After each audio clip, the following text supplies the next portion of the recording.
Stripes Unfiltered, episode 27. As always, we are here with my co-host Isaac Azout. Marlins are currently playing the Philadelphia Phillies. Edward Cabrera is on the mound facing, I have no idea who, but what's up, Isaac? Doing great, man. Excited to do this with Aram. It's been too long since we've had him on here, so looking forward to this one for sure. Yeah, the last time we had you, Aram, was I think during the lockout. We did the fantasy draft, I believe, with the Marlins. So Aram, we're excited to have you back on, man. How's everything? Good, man. I'm glad to be on. I appreciate you guys having me on, and a lot to talk about. Really excited to dive into a lot of different topics, and always appreciate you giving me some time on here. Yeah, so before we get it going, it's going to be minimum Marlins talk here today for the ones listening, but we're going to talk about a lot that has to do with the Marlins. We'll combine it some way, somehow there. But the first thing I want to ask you, Aram, is how did Just Baseball come to be? How did the media company just start for you guys?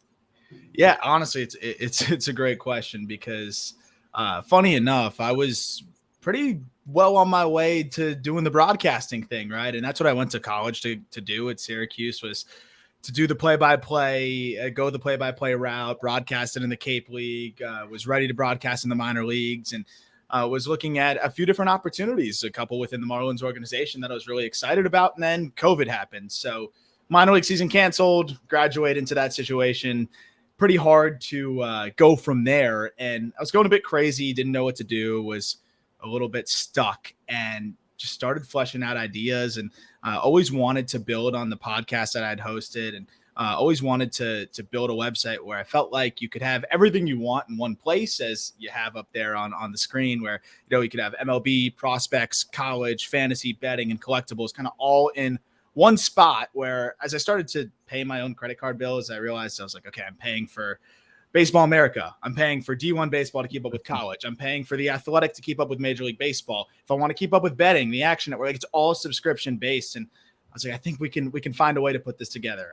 We still need to probably up the ante on some of the other verticals, but I got approached by my partner Peter Apple, who really wanted to get into the video side of things too, and he has just killed it on that side. And we wanted to have a modern take on the way baseball is covered during that time, and COVID leaned into that really hard. Things took off faster than I thought they would. And then all of a sudden we put the broadcasting career on hold, and everything really grew from there. And Peter's been a big part of that, especially on the social media, TikTok side of things. And that has just been an unbelievable growth engine that I don't fully understand. But it's been a dream come true, honestly. And I do miss broadcasting, but this is a pretty cool situation here. Yeah, it's an awesome website. I actually haven't been able to visit it too much. I do watch every single TikTok, especially the not gambling advice with Peter, like you mentioned. But no, it's a phenomenal idea. Like you said, Major League Baseball, minor league baseball, even college. Maybe one day you guys will have high school as well. But this is a Miami Marlins podcast, so I gotta get this question out of the way. The 2022 season has not gone as Bruce Sherman, Kim Ng had hoped it would. And I'm not going to ask you just your overall thought. Just, are there any bright spots from this year? Yeah, I think there are. It's funny because when I hosted Locked On Marlins, and that was kind of the thing that got me really into the podcasting side. Of course, Fish Stripes was my first opportunity on the podcast side, and then got approached by Locked On Marlins, and that was enough to pay for my beer and food in college. And really finding a way to be positive on the team when you have to podcast every day, and now we're seeing Peter Pratt do it, is really difficult. And this year I feel like I have been very hard on the team and very negative because it's I don't have to be positive as much. And I at the end of the day, you look behind me. I mean, I've been a Marlins fan since I was a kid. I shared that with my dad. It's embedded in me. So I have been very cynical, but what I will say is there have been a lot of bright spots and things to build off of. Obviously, the offense has been more than a disappointment, and there's a lot of questions to be answered there. But I mean, the pitching's all but solved, man. I think you can roll into next year. I know injuries have kind of hampered their consistency here, but they didn't really have a need to be urgent with piecing together the rotation when guys are falling apart really on the offensive side. But when you see what Jesus Luzardo's done, when you see what Edward Cabrera's flashed, and I hope he doesn't get shelled as we're recording this because that would hurt my case, but still, I think you can feel really good about what he's flashed. And then thank goodness Trevor Rogers has really righted the ship down at the second half of this season here and down the line here. I think you can see more of that coming next year. You have those three young guys. Sandy Alcantara has now blossomed into the Cy Young winner in the National League. You can feasibly say that the rotation at the very least is going to be one of the better in the league and has a chance to be one of the best in the league. We've said this for a while, but I think it's kind of reached that point where it really looks like everything we were hoping it could be. Now, how do they piece together the offense? That's a big question, but you can't ignore what the rotation has turned into. Yeah, and you have the injuries to Max Meyer and Jake Eder, two of the the top at least 30 pitching prospects in all of baseball, and they're still able to have 7-8 guys that can really give you fantastic innings in the major leagues. So I guess my next question would be, with how putrid the offense is, they have a lot of pitching. But is it enough? Obviously, assuming that the free agency is not going to be superb, right? You're not going to go sign Trey Turner. You're not going to go sign Xander Bogaerts. No. Do they have enough pitching to sort of overcompensate with the offense? Because to me, I think it's a fair statement to say there's nothing that this team can do realistically to ever be better than the Braves or the Mets or the Phillies in the next 7 years.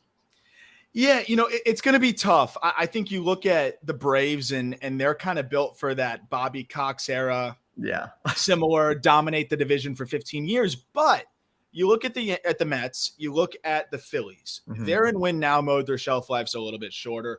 And I mean, we've seen some of the better divisions in baseball have 3-4 teams that are in the wild card hunt or in the playoff spot. And why can't the Marlins make the Orioles leap? There's a few answers to that question, and they lack some balance. But the Orioles lacked a lot on the pitching side. They pieced it together, and I was shocked that they were able to do that.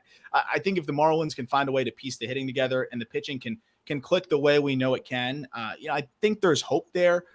But you look at a DeGrom who's slowing down. I hate to say it, not in the sense of when he's healthy, he still looks like the same DeGrom, but how much can you stretch him out? How much can you count on him? Same with Max Scherzer. And a lot of the other guys on the Mets team are older. I think you could say similar things about the Phillies, but how do you piece together the offense? That is the big question. And I know Kim Ang, which this quote drove me nuts, was the pitching centric thing.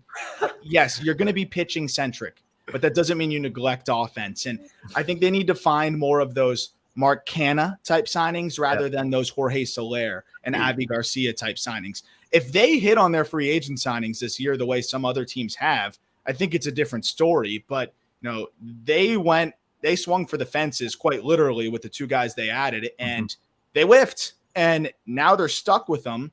And that's the most disheartening part. That's where I don't know how they fully get out of this thing, because I don't think they're going to add that much more payroll there. There's not that many prospects that you can count on to say, oh, those guys are going to come up and help you. Exactly. So they're going to have to find value. Whether that is, cheap free agents that, like a Mark Canha that I really would have loved for them, or, making a trade or two that you can go get a close to big league ready prospect or, a big league bat that a team might be willing to part with. And what's even more disheartening for me is that they had Mark Canha, they had Austin Nola, they had Harold Ramirez, they had all these guys that are flourishing in pennant races. So I guess that's a little more disheartening. I guess we can move on to at least a big topic, that's around Major League Baseball. American League Most Valuable Player, Shohei Ohtani, won it convincingly last year. And I thought if anyone was going to beat Shohei at winning that award, it was going to be Vladimir Guerrero Jr. last year, Yep.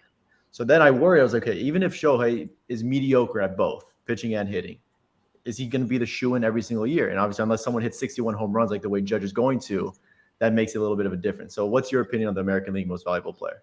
Man, this is such a crazy topic because it's one of those things where at first I was like, are we really even talking about this? It's Aaron Judge. But then you see what Ohtani's continued to do. And I think it would be ridiculous to be dismissive of that. Right. And be dismissive of a guy that has been in the second half, one of the best pitchers in baseball and one of the best hitters in baseball. And over the course of the year, one of the better pitchers in baseball and one of the better hitters in baseball. It's like you're getting Dylan Cease combined with Yordan Alvarez this season is really what you are getting here.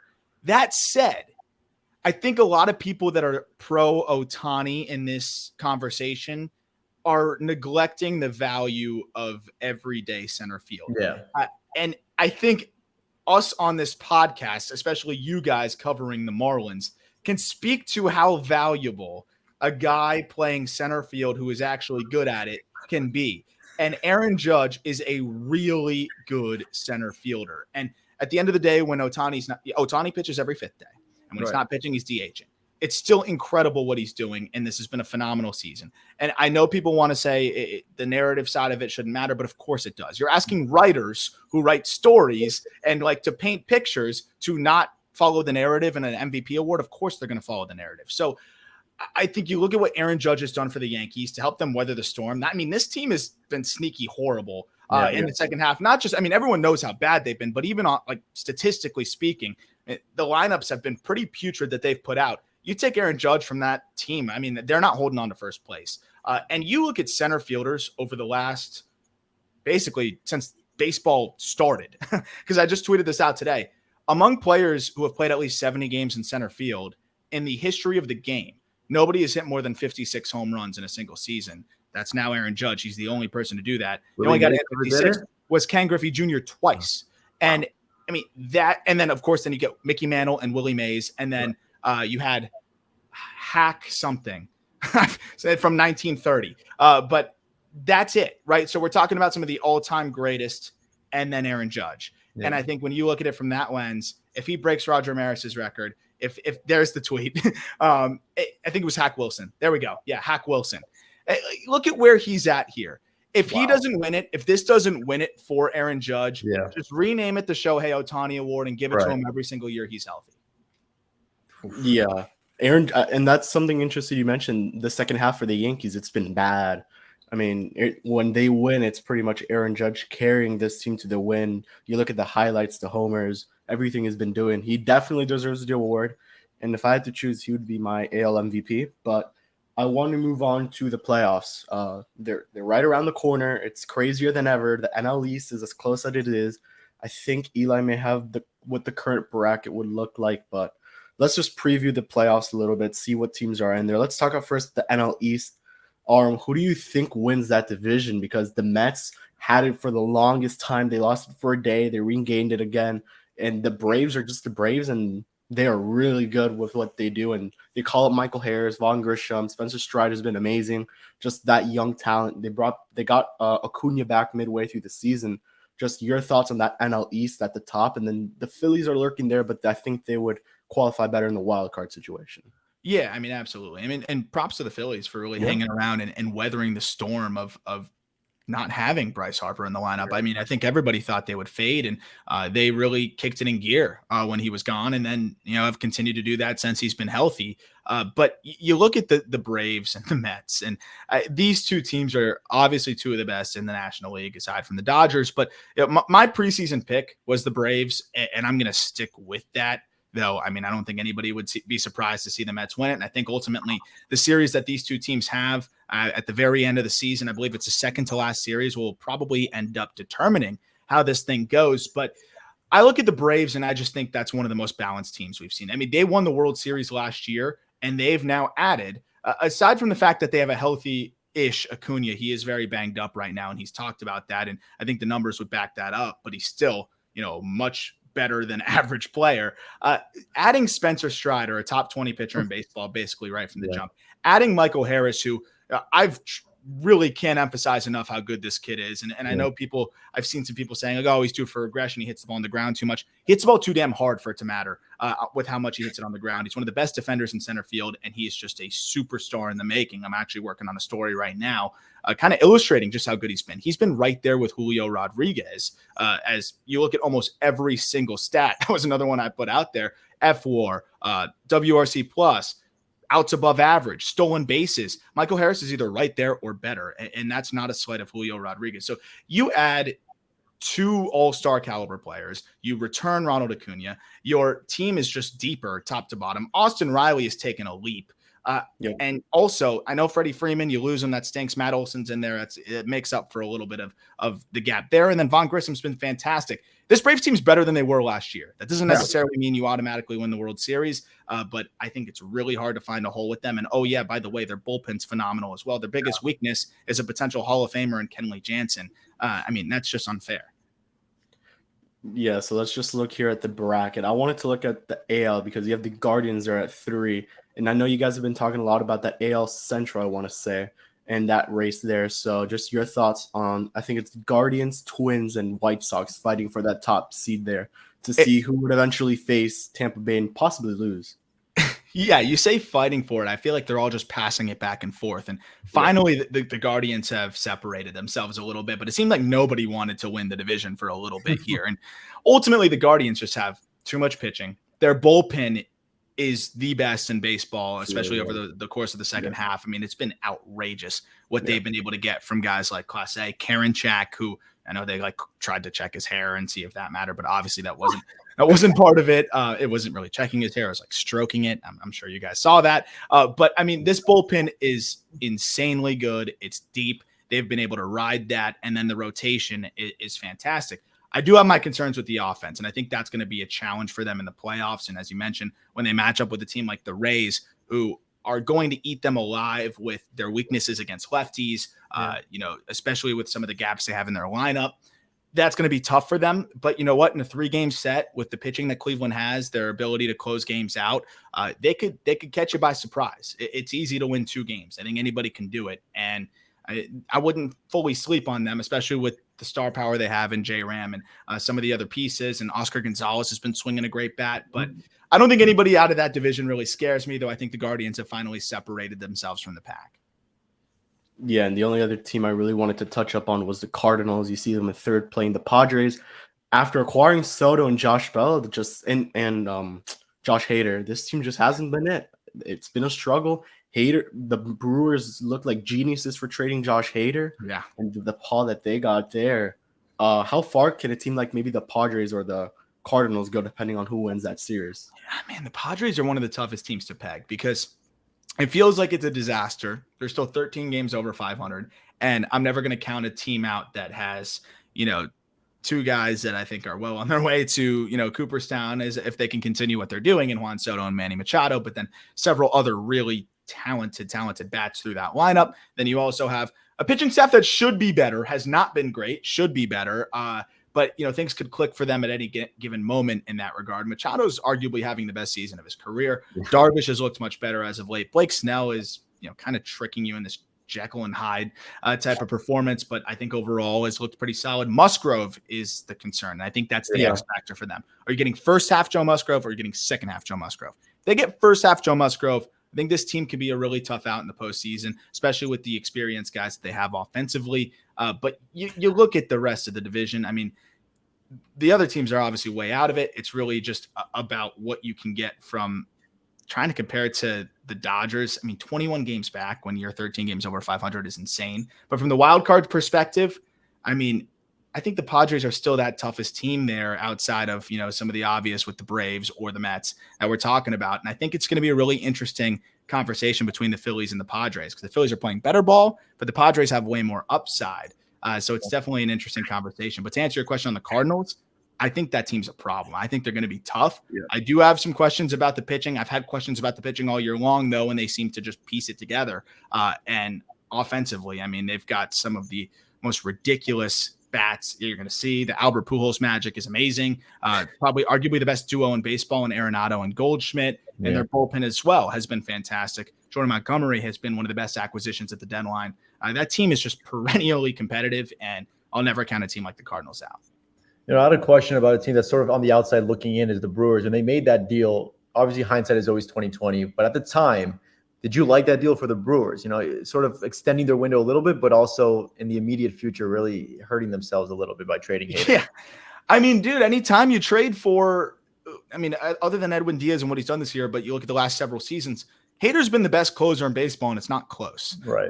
Sure, he was showing some signs of hiccups and maybe a little bit of regression, but his track record speaks for itself. I would have bet on that too. And it's not like they gave up, Juan Soto haul. It was a good haul for the Brewers to get. Yeah. I love some of the guys that they got in that deal, including Eury Ruiz, who I think could be a really dynamic player, is on pace to sweep, 80-something bags, 90-something bags this year. Robert Gasser is a really intriguing left-handed pitching prospect as well. But, you're getting a guy that looked like he was on his way to being a Hall of Fame closer, and all of a sudden now he looks lost. That's a big problem for them. Then you also look at, what the Padres, but you look at the Brewers situation where they've been able to get the prospects and then also still remain competitive. That's encouraging. My concern is Corbin Burns. What's been up with him? And this is a guy that's been one of the most dominant pitchers in baseball over the last couple of years. He's taken a step back. But I think the subtraction of Josh Hader has not really hurt them whatsoever. Devin Williams has risen to the occasion. The rest of the bullpen looks still pretty fortified. The starting pitching still really good. The offense is better than it was last year, but the Brewers just, I don't know, they're kind of missing something there. And I think that's ultimately going to keep them a step behind everybody else. Just looking at the bracket right now, how it looks, what would you say would be the World Series matchup to watch this season, or what would you predict here? I mean, yeah, it's crazy because I look at the Dodgers and I don't know if we've seen a more flawless team in some time. I mean, you can't poke a hole. Again, you talk about the Braves' biggest weakness. The Dodgers' biggest weakness is Craig Kimbrell. And just, okay, don't go to him in the postseason. That's fine. They don't need to. That said, you get a matchup of the Mets or the Braves and the Dodgers. I think anybody can beat them of those two teams, because you look at what the Braves have at the top with Fried and Strider and the rest of their reliable starting pitching that they've had this year on top of the bullpen and the offense. You look at the Mets, you have two Hall of Famers at the top of your rotation that would presumably be healthy and can snag 2 games right off the jump. But it's pretty hard to envision the Dodgers not making it through, but it always seems to be difficult to envision the Dodgers not making it through, and then they don't. So I'm going to stick with the Braves. I think the Braves are going to surprise people with just the way they're going to be able to match up again with the Dodgers. And then on the American League side, I think it's more clear cut there. I really do believe we're going to get a World Series repeat. I think we're going to run it back Astros Braves. And this time I think the Astros are going to give them a bit better of a punch here, because the Astros are a much improved team as well. Justin Verlander's back. I mean, I know he's been hurt, but you add him to this team, he would be the runaway Cy Young winner in the American League if it weren't for his injury, a 1.84 ERA, if I remember correctly. They've fortified the bullpen. The offense, if anything, got better. Bregman has looked like Bregman of old. Altuve has been one of the best hitters in the second half. The only concern is Yordan Alvarez. How is he going to continue to get back from that hand? But I think we're going to get a repeat of that World Series. And they also added Trey Mancini, Christian Vasquez. Like, this is 2 teams that made the World Series last year, and I think both are much better than they were last year. I think they get back there. I know Major League Baseball might not love that for ratings purposes, but I think we're going to see it kind of run back there. Yeah, and you look at the Astros, you would have thought they would have maybe fell off a little bit after losing Carlos Correa, but Yordan Alvarez has just been insane for them. You talk about Verlander and the Braves as well, calling up these young prospects that have worked out for them, unlike the Marlins that we'll talk about a little later. I want to talk about those guys, but I want to talk about the amount of young players that we've seen being called up this year. Adley Rutschman, Julio Rodriguez started off with the team, Michael Harris, Vaughn Grisham. You talk about Spencer Strider, all these young guys. What have been your thoughts on them? I know you covered a lot of them through the minor leagues, so if you just want to go into maybe the young star that has surprised you the most or disappointed you at the moment, which disappointing is maybe a little bit of an overstatement because these guys just got called up and are starting to make their impacts now, and you got to give them at least a season. So just your thoughts on the amount of young guys that have been called up this season. And in the same league as these guys is Jordan Groshans, who just got his first major league base hit. So there we go. Let's go. Can't forget him. That's been a great get for the Marlins, and I'm glad they're giving him a little bit of an audition now and getting a taste of the big leagues. I think he can be a solid piece for them. But yeah, looking across Major League Baseball this year specifically, the amount of young talent that's taken over the game is really exciting. Baseball's in a really good spot. And I mean, we're talking about guys that I think are going to be marketable superstars for some time. And Julio Rodriguez is obviously in that category. Yeah. Is one of the few Mariners ever and one of the few players in baseball history to go 25 home runs, stolen bases in his rookie year. And one of the few Mariners, period, to do it, along with the likes of A-Rod and some of the other best players to wear the jersey there. And J-Rod's going to be a superstar for a long time. I said Michael Harris is comparable right there as well and has been ridiculous. What's amazing about Michael Harris, and you look at some of these other prospects like Vaughn Grisham and some of the other guys, they've skipped levels. I mean, I was going to see Michael Harris in Double-A on a trip to go get an in-person look, and I get the update on my phone as I'm driving through Alabama that Michael Harris has been promoted straight to the major league, straight from Double-A after 44 games at that level. And I'm like, what are you talking about? But that's a testament to, one, how tough the minor leagues are. And I think that's something that we're seeing, that the level of talent is just ridiculous. I mean, bullpen arms are coming in and they're nasty. There's really no drop off there. And teams are more confident in their assessments on their guys within their own organization. Von Grissom gets the bump up with even less games played in Double-A. But how about guys like Stephen Kwan, Jake McCarthy, who wasn't much of a factor and now looks like a really good a really good young player as well. Jeremy Pena missed his entire season last year, barely played any games because he missed with a wrist injury, and jumps right in this year and has been one of the better young players in baseball as well. And then Adley Rutschman. JT Realmuto is still the best catcher in baseball. By the end of the season next year, Adley Rutschman will be the best catcher in baseball, I think, convincingly. The youth movement is really exciting through the entire game. And that's just on the offensive side. We're not even talking about Spencer Strider, who's solidified himself as possibly a top 20 pitcher in this game, and a lot of other really exciting young pitching prospects and young pitchers who have just been spectacular. George Kirby as well looks like a bona fide ace. Yep. And looks like a potential, frontline guy. How about Nick Lodolo as well? You're muted, Isaac. Sorry, another 11 strikeout performance for Lodolo. He's insane. I was going to compare him to Trevor, but not really exactly comparable at this point, right?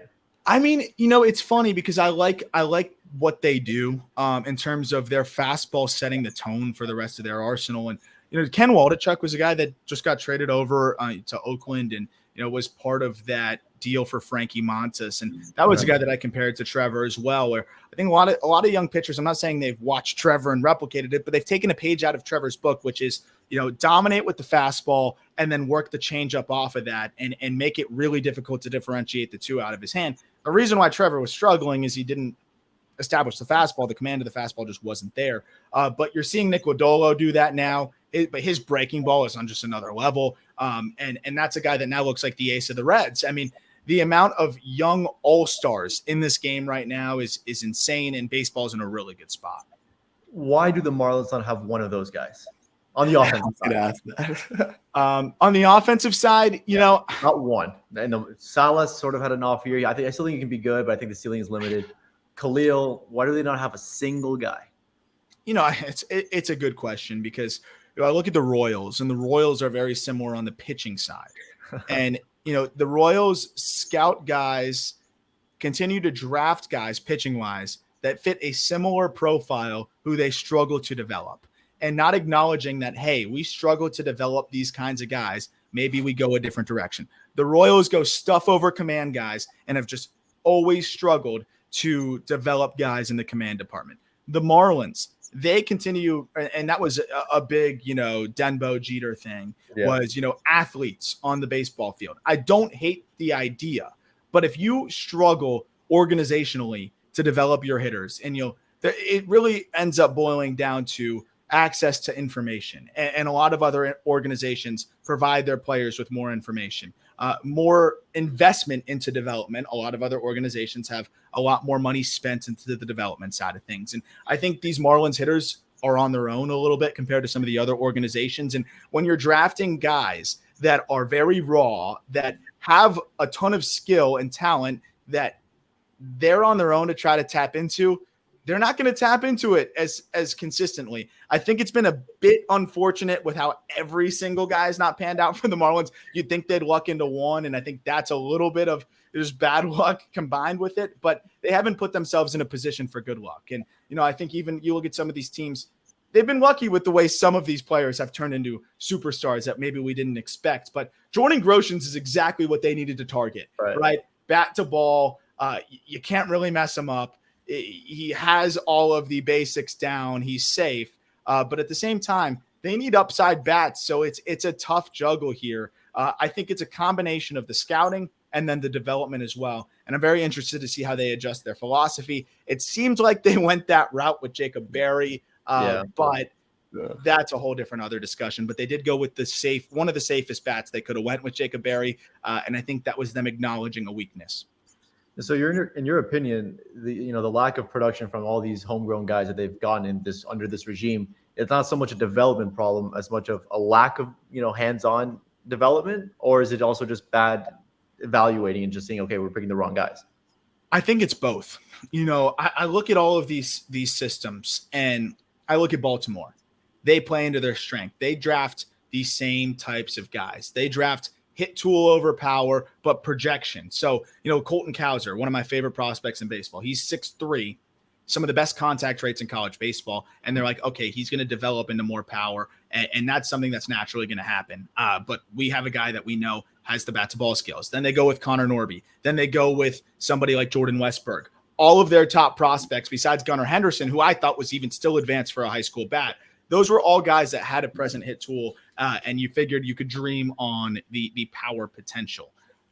You look at what the Marlins are targeting, it's super athletic, big power, but you got to be able to develop these guys. And it's weird to target those kind of guys when that's a weak spot for you. And I think they've finally acknowledged that that's a weak spot for them. And I think they're going to have to kind of identify, either overhaul what their entire organizational philosophy is. And I think we're going to see them. This is just, I have no reason to believe this isn't a report, but I think with what we've already seen with Denbo out, Jeter out, and now Kim Ng taking over. Kim Ng's been a part of some organizations that develop talent as well as anybody. And I think now she might have an opportunity here to clean house development wise and implement a similar system to what she maybe experienced with the Dodgers, with the Yankees, and go from there. Because if there's one organization or two organizations that develop hitters as well as anybody, it's the Dodgers and the Yankees. And they help guys make adjustments. Look at Jason Dominguez this year. Looks like a different hitter. You could say the same thing about a lot of Dodgers prospects. I think it's being able to help hitters figure out what's going wrong and get them, to the next step. And I think a lot of that is hands-on, and the Marlins are missing that. All right, so I have two final questions when it comes to these young guys. The first one was, what do you think is the issue with JJ Bleday? He's been called up. He was pretty mediocre in AAA, and he earned the call-up at a good time when Miami was still in it. They thought he could provide some pop in the bat with Avi Garcia, Jorge Soler out. Avi was playing, but he was not playing to his best. And just your thoughts on why JJ Bleday has been the way he has been, just mediocre, high walk rate, high strikeout rate. But the guy's pop, he has some pop in the bat and lacks the bat to ball. He just does not hit for average that much. He reminds me of Jorge Soler. I've said this many times. They have very similar stats. I'll say Don't disrespect Jorge Soler like that. So, and the thing with Bleday is I think he's acknowledged that, hey, I'm not going to be this. And again, this is another player where I think a lot of these adjustments have had to be on the fly and on his own. And but he's been a guy that's acknowledged, hey, I'm not the 300 hitter that I was at Vanderbilt, right? I'm not the plus hit tool guy that a lot of people thought I was coming out of the draft. And when you realize that, you're going to have some of that in zone whiff, or, which is the converse of zone contact, which you can get on, Fangraphs or Baseball Savant. If a guy has 70% zone contact, he's got a 30% in zone whiff, right? So JJ Bleday whiffs a lot in the zone. Yeah. There's a way to be successful like that, and it's being extremely selective, which you've talked about. He walks a lot, he does that, and pounding mistakes. And that's a mistake hitter, right? He's going to crush fastballs, he's going to crush hangers, and you can ride that to success and be a solid big league hitter. Everyone likes to draw to Joey Gallo, but he's got better bat to ball skills than that. And I think he's a little bit, he is similar in that profile. I think that's what he's trying to lean into. But the problem is, if you're a mistake hitter and you're fouling off the mistakes, you're doomed. And right now, he is fouling off the mistakes. He's doing a great job of not chasing. His chase rates are extremely low. And he's shown flashes of like, bam, there's that pull side power punishing the mistakes. But how many times have you seen that center cut fastball, that hanging breaking ball that he fouls back to the screen? And I mean, I've talked to some big league hitters, and maybe one of the things that have echoed in my head more than ever is it's not the, pitch on the black with 2 strikes that strikes you out. It's the 1-1 breaking ball that was hung, or the fastball down the middle that you fouled back. That is the reason why you struck out. And I think that's exactly what we're seeing with Bleday. I'm not willing to say he's totally done. And I think there's still reason to believe that he can be that mistake hitter, low batting average, high on base percentage, who plays good defense in a corner, not center, in a corner. I think he can play good defense there. But, I think the ship has sailed on the top 5 pick, 60 hit tool, 60 power guy. But there could very well be a big leaguer here. I think it's good that he's going through these growing pains at the big league level. But again, this is a guy that could definitely benefit from some overhauling in their hitting philosophy from top to bottom of this organization. But he's very naturally gifted. He has a great eye. His at-bats can be very fun to watch with the way he's able to command them. Just fouls off too many good pitches to hit. That's one little tweak that can be the difference. And seems to be a factor for every one of Miami's young hitters. They're always missing. I think Jesus Sanchez is one of the ones where there's so many examples, at least once a game, man, where there was those meatballs out. Even that pitch that Blade struck out on, that crazy 1 in a million play where it went off the catcher's helmet and he caught it. That was a middle-in slider that you got to put in play and not foul it right back. So that's what drove me nuts with Jesus Sanchez, because I was going into the year and I looked at his swing and I was like, that's not going to play. There's too many moving parts to time that all up. Is going to be impossible, right? When he times it up, it's going to look really nice. But when you have all of those moving parts, that length to the swing, everything's got to be in sync perfectly. And he would foul off a bunch of pitches that, like you said, were center cut, and everybody would be like, "Oh, look at him battle! Look at him battle!" I'm like, "This is not a battle. He's battling himself right now." But that's another hitter, extremely talented.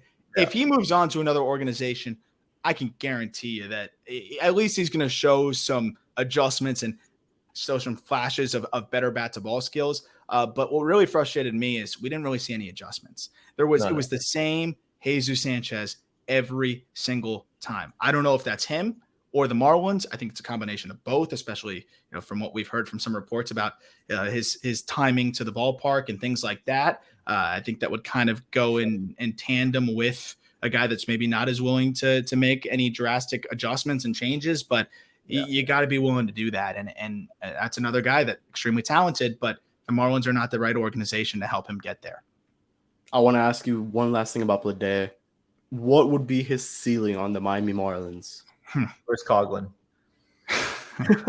I think he's more of that, again, like low batting average. I think he's going to be a 220, 230 hitter. But I think if it works out, he's a 350, 360 on base guy. He can hit you 25 to 30 home runs and play solid defense in the corner. I think it's becoming less likely that that's an outcome, but I still think that that's a ceiling that you can dream on here. And he's 24, missed the 2020 season. There's been flashes of brilliance. I think he makes good swing decisions. There's a lot of things to like, and I think there's a chance that he can reach that ceiling. It's becoming less and less probable as we see this, but I'm going to give him one more year where he goes to the offseason able to work on things and see how he comes back. But I don't think it's impossible that he's a high on base guy, solid power that can play you above average defense in a corner. For the fourth overall selection, it's hard to hear that, a ceiling like that. And so I wanted to ask you just draft history since under this new regime. DJ's feel like I believe came on in 2019. I'm not 100% sure. But, you start with Connor Scott, you go over to Blade, you go over to Max Meyer, you go over to Khalil. This year is Jacob Berry. How would you grade the last 5 first-round picks as a whole? Man, it's a fair question. How would I grade those? So Meyer, I liked that pick a lot because that was, and again, playing to your strengths. Marlins have done a great job with pitching through the years. And that's why I didn't hate what they did in this draft, which was, yes, they took the bat, but then they went heavy with pitchers because, okay, let's acknowledge we're better at that and let's compile assets here. But it's been a C- at best, right? The tough part is they've made the picks that you'd think they should make. I do remember being a bit surprised when Mike Hill told us that they were celebrating when Andrew Vaughn was taken. Yeah, that blew my mind because I thought Andrew Vaughn was the better bat. But again, at the same time, it wasn't like I was like, ooh, JJ Bleday, I don't know. He was phenomenal on the Cape and then even better, in that junior season for Vanderbilt, but he also hit in the best lineup in college baseball, had not as much of a track record of power. And you look at Vaughn, he was the best hitter in college baseball for some time. I thought that was a bit surprising, that kind of reaction to show that we're that much higher on Bleday than Vaughn. Khalil Watson, I would have been pissed if they didn't pick him there. Right. So, again, it's a hindsight thing. Watson has shown some good signs down the stretch here since the return from his leave of absence or disciplinary break, whatever you want to call it, has looked much more like the Watson we could expect. And I think there's still a lot of reason to believe he could be the star that he can be as he continues to mature both on and off the field. But I think overall it's a C-. To take Meyer over somebody like Asa Lacy is a massive win because we were all expecting Asa Lacy, right? We all thought that was going to be the pick, and I was shocked that it wasn't the pick. And thank goodness it wasn't the pick. So they've done good things, but overall, I would have liked to have seen Brooks Lee be the pick. I know you feel the same way, Isaac. But, let's give this Jacob Berry kid a chance here and see what he does. But, I mean, Brooks Lee looks like the better pick there. Can't believe it. I couldn't believe it. Yeah, I think they could have been better with their selections. I hated the Connor Scott pick at the time, but I also hated the Trevor Rogers pick at the time. So, it goes every way here. But, I think they've obviously left a bit to be desired given where they've selected, especially over the last couple of years. Jacob Berry at 6, Meyer at 3. You'd expect to hit on a top 3 pick. JJ Bleday at 4. You'd expect them to hit on those selections. But I think Connor Scott at 13 is one of the more glaring poor draft picks over the last few years. And go look at that 2018 class, by the way. Go look at guys before and after him, and it'll just make you nauseous. I mean, they took maybe the one guy. If I did a redraft there, which I'm going to start doing in the offseason on a prospect podcast, the call up, Connor Scott's not taken in the top 60 picks, I don't think. So, and there was a lot of concerning things about Connor Scott's game then, and all of those fears have kind of come true. Yeah, I couldn't believe there's so many names in that 2018 draft that they didn't select. I couldn't believe they didn't get Casas. Literally, he was right there in your neighborhood. He's in your backyard. Yep. And there's a lot of mistakes in my opinion. They also, I feel like it shows you the inexperience in at least the 2019 draft, because Riley Green was like a slam dunk. Riley Green, and I'm not just saying that because he made it to the big leagues this year and he's doing all right. But, he's a center fielder who's fast and he has the best hit tool of anyone in that draft, maybe besides Andrew Vaughn. And they just sort of wanted to expedite the whole rebuilding process. Hey, let's get the college guy. And so it's tough to see. How about CJ Abrams? How about CJ Abrams as well? Yeah. That was another really advanced guy. I know Joe Fasaro loves CJ Abrams. I wasn't. I think it's what he is now is maybe a little bit better. I don't think he can be so much of like a superstar like Riley Green can be. But of course. Maybe I can be wrong on CJ. I think he was also someone that they could have selected instead of Bleday. But, speaking of all these young guys, let's move on to maybe some of the awards for this year. I think one of them I want to get your take on. It's not as much of a runaway as it was a month ago. The National League Cy Young Award. I think he still is a favorite, maybe minus 115, something like that. Wow. But if it's not Sandy, maybe it started yesterday, helped him out a little bit. But if it's not Sandy Alcantara, who is his biggest threat? Man, it's crazy that it might not be that he's not the runaway here, because it just really seemed like he would be that runaway. Yeah, really from the jump. I wouldn't have even really considered anybody else, and I still think Sandy has done enough in the season, especially with the innings that he's put up here. But you look at the rest of the league, especially in the National League. I guess who's the odds-on favorite next up? I mean, you look Max at it. Fried and Julio Urias. So Julio Urias for me is out of the equation. I know you want to look at the surface level stats, and of course what you actually do is at the end of the day very important. But I think Julio Urias has been a benefactor of a lot of different things so far this year. I know the ERA looks strong, but I think Max Fried is the biggest threat, not only because of what he has done for one of baseball's best teams, but he has really asserted himself as baseball's best lefty at this point. And I mean, to compile what I think by the time the season's over will be about 185 innings. I know Sandy has been, setting the pace there at 203 2/3, but Fried has been just as good when he is on the bump, and he has been on the bump as much as anybody not named Sandy. I think that's the biggest threat, but ultimately the gap in innings here is just too much. Yeah. The strikeouts are pretty comparable, and everything else. I really think Sandy deserves this, and I hope voters really consider how dreadful the defense has been behind Sandy compared to what Max Fried has got defensively. Sandy has weathered the storm through some rough situations, and to me, when you're throwing by the time this season's over, 215, 220 innings maybe. He's just an absolute workhorse, and that's got to matter.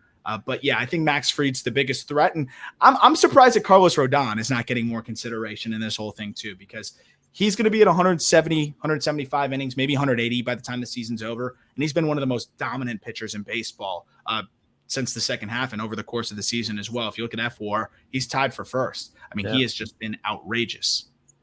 Yeah, you make a good point. You compare the defense behind him. Sandy's had to deal with not only a putrid offense, but Jesus Sanchez, Brian De La Cruz, and JJ Bleday in center field behind him. So it hasn't been easy. Last National League, as we sort of know who the NL MVP will be. Rookie of the Year for the National League. Michael Harris II? That would be my pick. Just a legend. Yeah, me too. It's wild because you look at what Spencer Strider has done on the mound this year, and I really thought he was the runaway, right? I mean, you're talking about a kid that for a pitcher to just come up and dominate the way he has, a 16 strikeout outing. But at the flip side, you got a kid in Michael Harris who's playing every single day, who's playing some of the best defensive center field you're going to see, who is hitting for power. I think if the season ended today, I'm giving it to Strider just because of the dominance on the mound and where he ranks amongst some of baseball's best pitchers. But we've got another few weeks to go here, and Michael Harris continues to compile and compile and compile. If he exceeds that 5 F4 threshold, if he continues to hit the way he is hitting, I'm going to say Harris might steal it away from him. And I know voters like a guy that's in the lineup every single day for an award like this. And with the elite defense, base stealing, the power has been there, bat to ball, everything across the board. I think Harris is going to steal it away in the final couple weeks here. Yeah. Kevin, any disagreements, agreements? Michael Harris is my pick, though. I'll say that. Do they announce these after the World Series, correct? Yeah. Would he take playoffs into account for a guy like Harris and Strider, or no? They're not supposed to. You're not supposed to? Okay. Yeah, but I don't know. I always wonder how much people really are able to separate that mentally. It's definitely subconsciously there. Yeah, if someone has a crazy World Series, you're gonna. It's gonna be in your mind. Yeah. Right. No, yeah, I'm going Michael Harris. Yeah. We can move on to the AL really quick. Rookie of the Year, Cy Young. American League's tough because you look at what you've been able to get from Justin Verlander, and I know he has not been on the field as much as we'd like to see from a Cy Young contender, but we've also seen a lesser importance in that regard. And looking at just the American League as a whole, I think you still got to give it to Verlander. I hope he gets 1 or 2 more starts here to just kind of push it across the finish line. But when you've got a sub-2 ERA in 152 innings, it's not like he hasn't thrown much. Like he's going to finish right around where Corbin Burns was when he won it. And I think with better overall numbers, I love Verlander for this award. I think that what he has done coming off of Tommy John surgery, the American League, you look at other options. I don't really know if anyone is quite there in that same conversation. You could look at a Shohei Ohtani, which is crazy, or a Dylan Cease, who really started to solidify his case as well. Yeah. I think Dylan Cease is a sneaky option there. But he's also walked a lot of guys. The whip is a bit higher, but the ERA is 2.06. Yeah. And he's going to probably have a few more innings than Verlander. If Verlander doesn't pitch again and Cease puts up 2 more dominant outings, I could see it. But I think Verlander still is the guy that deserves the award this year. Just been consistent, dominant, and what a year from a guy that is 40 years old off of Tommy John surgery. I'm totally with you. And then for Rookie of the Year, it's is it Julio or is it Adley? One of those two. That's a good comment. Yeah. I so badly wanted to make the case for Adley. And, I think if Adley gets up early enough, maybe we see him, in this conversation a bit more. But what Julio Rodriguez has done over the course of this entire season as the leader offensively and defensively for one of baseball's hottest teams in the second half, I think a dark horse threat to make a run in the playoffs.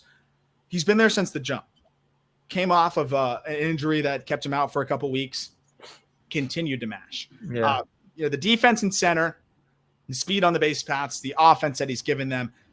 Julio Rodriguez has got to be the guy that gets it. But I think if you gave Adley the 30 games that Julio has gotten, I would be very pro Adley because he's doing it with elite defense behind the dish, a switch hitter who is hitting for power, hitting for average, walking a ton, not striking out.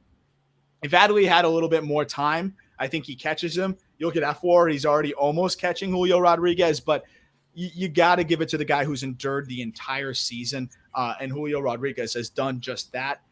That's my pick, and it'd be cool to see how close he can get to 30-30. He'll obviously probably finish just short, but the fact that he's been a historic rookie has to factor into that as well. I think if he does win, I think one of those moments that solidified it was just, I think it was this weekend against the Braves. They blow the lead in the 9th, and he comes off the field with a smile saying, like, I got this, guys, don't worry. And he ties the game with one swing that was 139 miles an hour off the bat, off the future Hall of Famer Kenley Jansen. So I'm with you, Kevin. Your AL Yeah, All right, rookie here. it's Julio. It's obviously Julio. This guy has been a beast. All-star game, gets the contract, not especially that. And you look everything he's been doing this season. I mean, this guy's been insane. You look at he's been one of the best additions the Mariners have made this offseason when you look at it. This guy's been there from the get-go as well.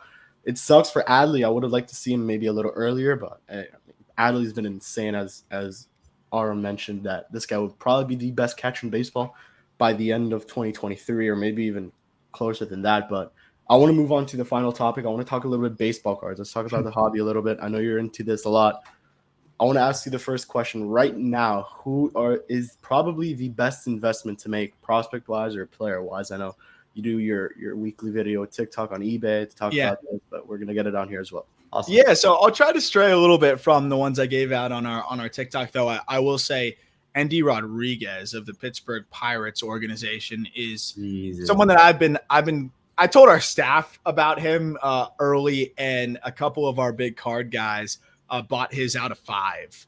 So I think Just Baseball controls like 20% of his out of 5 market. They got it for super cheap because no one knew who he was. His picture is still in his Mets jersey because he was traded in that Musgrove, Joey Lucchese kind of deal. He was kind of an afterthought throw-in. Switch hitting catcher. His cards are still $30-$40 on eBay, which is an absolute steal. It's going to be way up there in our top 100 list that's set to release in the next couple of days. I mean, we're talking about a catcher who can play left, second, first, and he's also a good defensive catcher. A really intriguing prospect there. But another guy that I really like that's a cheap prospect that I'm expecting to continue to rise and be a really, really exciting all-around guy is Adael Amador. He's another switch hitter in the Rockies org, and the Rockies are quietly compiling some really, really good bats. And Amador is just another one. 19 years old, and I mean, just turned 19. Hit 292, 415, 445 in low A as a shortstop, 15 homers, 26 stolen bases, walked more than he struck out.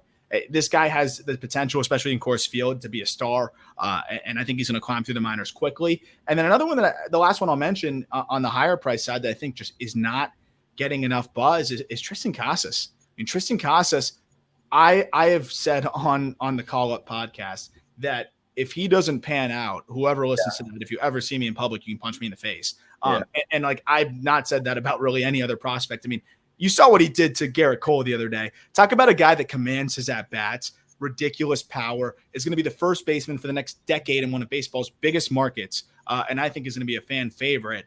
Casas his ceiling is Freddie Freeman for me, and I think he's got a good chance to get there. And his cards are not that expensive on eBay either. Why do you think it took so long for him to get called up by Boston? They're just being super safe. Was it that he was hurt at one point? Yeah, I think it was the injuries. You know, he just over the last couple years, just every time it seemed like the momentum was going, got hurt, and then would have to get back, started a bit slow, had to get comfortable again. And I think if he wasn't injured, we would have saw him sooner. But I think that was a big part of it. Ultimately, I would have liked to have seen him sooner. We finally got to see him. South Florida kid. You talked about it in the Marlins' own backyard. Would have been nice to see him, be picked by the Marlins, but always rooting for my Broward County, Dade County guys. And I mean, this kid, I played him as a freshman. He was hitting 450. We were a senior. I was a senior. He was a freshman. And I mean, that was a guy that we didn't want to pitch to in a lineup full of players that were more highly regarded in quotes than he is. He is a generational talent. I think we're going to start to see that at the big league level. Speaking of South Florida kids, one last guy I want to ask you about because he's sort of like been performing great. MJ Melendez, I was able to play with him. He struck out 90% of the time. A couple of years ago, I think it was. Yeah, he was striking out at least 49, 50%. And look at what he's doing now. Why can't the Marlins develop someone like that? But tell me about him. Yeah, well, it's funny because the Royals, that's their strength, right? They've taken a lot of swing and miss guys and turned it around for them.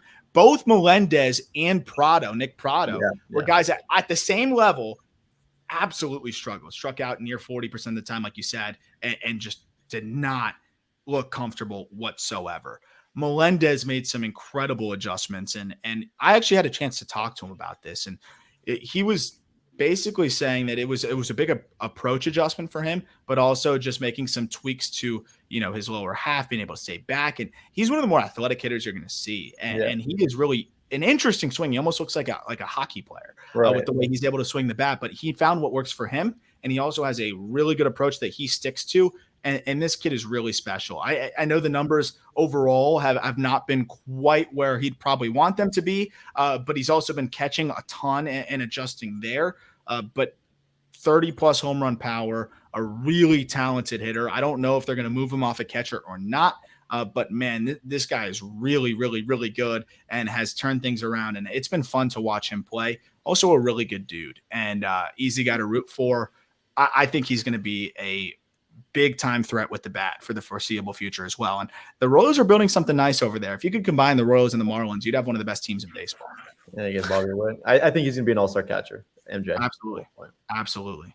I want to ask you about another catcher. God, I forgot his name now. He's a top guy for the Mets. Catcher. Oh, my God. Francisco Alvarez. Francisco Alvarez. Yeah, what's up with him? And do you see him? How soon do you see him on the Mets? Because James McCann's hitting almost under 200. Tomas Nido isn't anything crazy. This guy would have been amazing to have on the Mets right now, especially he's already caught Scherzer and DeGrom when their rehab starts, I'm pretty sure. At least Scherzer he did. So why haven't they called this guy up yet? Yeah, he caught both of them, which must have been a very awesome, experience for Alvarez. And the injury definitely disrupted things. He missed some time with, I believe it was a thumb, something hand-related injury, maybe wrist, something in that region. But that kind of stifled things for him. The one thing I will say, and he's a wonderkid at 20 years old, already mashing in AAA. Yeah. Right? He's taken a bit of a step back consistency-wise there, but swing and miss, I think, was holding him back. Talk about a mistake hitter. He is a mistake hitter, and he did not miss a single mistake at any point through the minor leagues this season, and that's why he's been able to ride that to a really impressive slash line. I think he's going to be one of the best catchers in baseball very soon. I think he could break camp with the Mets next year. But they probably were looking at a lot of the advanced metrics, specifically the in-zone whiff. Fastballs were giving him trouble this year. And if your top offensive prospects having trouble with elevated heaters, bringing them to the big leagues is probably not the best thing to do, where that is you're going to see more elevated heaters than anywhere, and they're going to attack that scouting report. So I think they were more focused on the long term with him, want to work through some of those small issues that he has, but it's a testament to how talented he is, right? I mean, this is a guy that is whiffing at fastballs in the zone at about a 32% clip, which is pretty dreadful, and still putting up some of the best numbers you've seen, across the entire minor leagues. If he can fix that a little bit, which I think they have him focused on right now, he will be a Rookie of the Year favorite next year, and I think could break camp as the starting catcher for the Mets next season.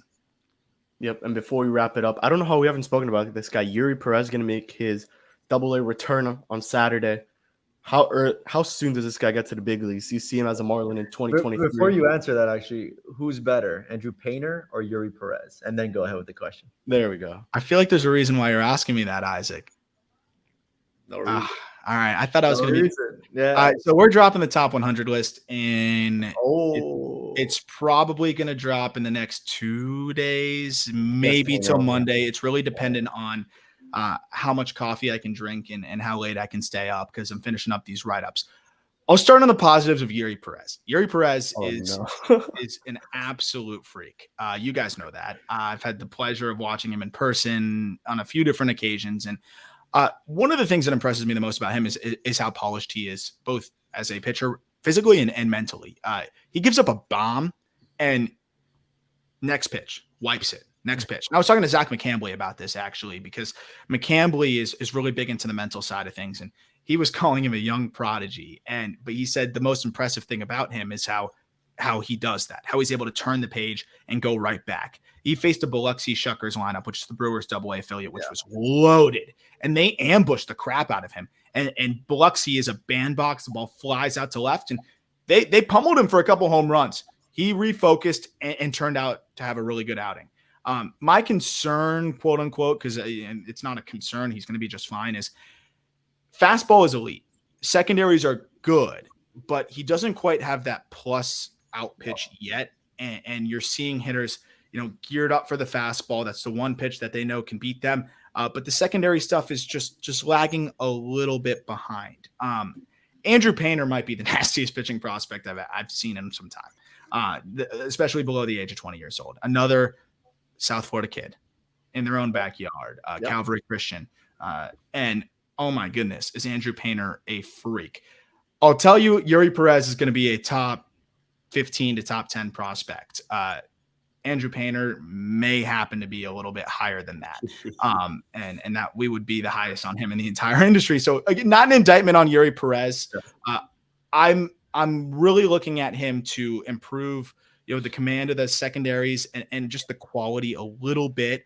And then he can reach that frontline ceiling at the big league level. But here's the thing is the fastball is so good. His overall command is so good that he can get to the big leagues next year and still be a really effective starter that way. And just continue to work with hopefully Mel. Please give Mel the max contract. Work with Mel to up the quality of that breaking ball, find a little bit more confidence. I think the changeup is already good enough working off of that fastball. That's the one little missing piece.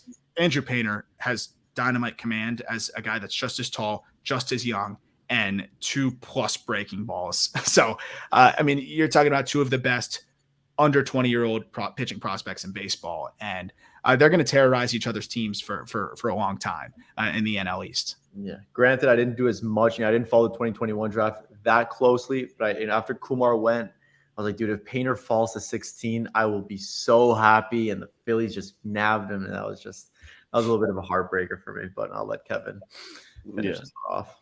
Imagine having Eury and Painter in the same organization.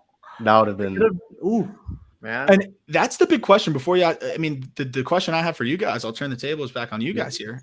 Let's assume Eury Pérez is in the equation for next year. Yeah. And I think the Marlins feel confident that he can be, and I feel confident that he can be. Same. I think he'll look more like a number 3 in the first or a number 4 type of guy in the beginning, and then I think we're going to continue to see him level up, and turn into that ace. But assuming that he's that untouchable, like Craig Mish and Barry Jackson have reported, who are you moving from that rotation then, or prospect wise, or whatever? I think Craig mentioned this. Do you take, you trade Meyer? You're obviously a little bit selling low, but is he someone you trade? Very low. You could have liked to trade McCamley, but he's just really struggled this year. Do you trade Trevor Rogers if he continues this over the rest of the season? They have a lot of options. They have 3 lefties that are pitching. This keeps me up at night. I'm not kidding. This specific scenario keeps me up at night because the Marlins system is not what it was. Oh. This is their one ace in their back pocket to fix all of their issues. Maybe they have 2. They could maybe trade another arm. But if you miss on this return, you're pretty much screwed. And also, you want to make sure you trade the right pitcher, right? And that's the concern as well. Who are you moving? Braxton. Okay, that's easy. But then who else? Edward. Braxton's not getting you. Who would you say? I said Pablo. I love Pablo, but man, it's just the odd man out at this point. I think he's like sort of like a given. I think he's got to be dealt this offseason, especially with how bad these hitters have been. So you got to get someone for him. And I do like that you mentioned Braxton. I'm sorry, Isaac, because they literally just optioned the guy today. I think they called him the odd man out in this rotation, and what they could have been a 6-man rotation. So, yeah, maybe trading Braxton is the point, and they would be selling. They'd be selling high. He's had an amazing season for the Fish. I think they can trade Pablo. I think they can trade Braxton, and I think they should trade Edward Cabrera. Edward. So that was going to be my thing. I hate to say it, and I know we talked about this on the Just Baseball show actually, and I said trade Edward as well because I look at Edward and Luzardo. I think they're cut from the same cloth in a good way. Disgusting, ridiculous stuff. Health concerns, and I don't want to have 2 guys with that similar type of profile. Mm-hmm. And I'll take the lefty, especially with the uncertainty around Rogers. I feel very good about Rogers moving forward, but with the uncertainty around Rogers, if you're trading Braxton Garrett as well, I think that's the guy you might move is Edward Cabrera. And he seems like the perfect candidate of someone that, still a little bit uncertain, but still big league ready, a big league arm that's proven to be able to get outs at the big league level. And there's going to be teams that want him, whether they're a present contender or building for the future. That's the problem is when you look at Pablo, how many teams are going to be willing to give up big league pieces for Pablo? Because you're going to be taking one step forward and a step back. It's got to be the perfect trade partner. That's going to be tough. I almost think the Marlins could end up packaging a Dax Fulton, who's looked phenomenal, by the way. Mm-hmm. And that would hurt. Let's say Braxton Garrett or Edward or whatever for maybe a big league piece from a rebuilding team. And then they trade Pablo to replenish the farm system. Like that's something I could end up seeing like 2 separate deals. But they've got to get creative, and they better not mess this up because this is pretty much their last chance to save this thing. Yeah, and I think that's something that Craig was mentioning, that really nobody wants to sign in Miami unless you give them a pretty big overpay, and you would have to trade. And Miami Which is outrageous. Yeah. It's absolutely outrageous. You don't want to sign. You don't want to play in Miami. It's you know what? You make more money. You save on taxes. You live in Miami, and the stadium's great. Every player I've spoken to loves the stadium. There's no complaints there. Location, whatever. But like, it should be the easiest selling point, like it is for the Heat. Like it used to be tough for the Dolphins. They've turned that around now too. But at the end of the day, you know what talks is money, and that's obviously not gonna be an option for them. So, you know what? I don't blame players for not wanting it. Just the uncertainty of how long you're going to be here, and that ballpark. I'm telling you, it's a beautiful ballpark, state of the art, but it's closed 79 times a year. And the environment in there, the atmosphere in there, that is true. Non-existent. There were literally 1,100 people at the game in the first game of the doubleheader the other day. And last night, Sandy's Beach, the guy dominated less than 5,000, I would say. It's really, it stinks. This is Miami. This is South Florida. This is the sunshine capital of the world. And you're having to overpay Avisail Garcia to come here and be happy. So, well, unless they do a massive change, open the roof more often. I know Jazz has gone. He's spoken to us and told us that he doesn't hate it with the roof. Not like the roof. Come on, man. Like, you guys are major leaguers. Play with the roof. It's all right. Us media, we're up in the press box and we don't complain. So we'll see. Yeah. So I think this is where we end it here. Aram, thank you for hopping on as always. We hope to have you back very, very soon to talk. Maybe the Marlins are in it again at some point next season, and we're talking about the amazing moves they made or how bad this offseason went for them once again. And we'll look back to these predictions that we made in terms of which pitcher will get traded, because that is definitely a very interesting point to talk about in the offseason, where Miami could deal from the surplus that they have, especially with the amount they drafted this season in 2022, which is something you mentioned. And I think that is something that we really haven't mentioned enough. The amount of pitching Miami took in that draft kind of says that they're willing to trade, I guess, upper tier prospects. Because I spoke to DJ Svilik during, I think it was the day 2 or day 3 press conference about some of these guys, and he says, he sees them as starters. So, Aram, thank you for hopping on as always. We'll see you guys, I think, 2 weeks. I think this is when we release our prospects list, or we go through those. Isaac's top 30 and mine is already up there on the website. So, as always, from Isaac, from Aram, from myself, peace out and go fish.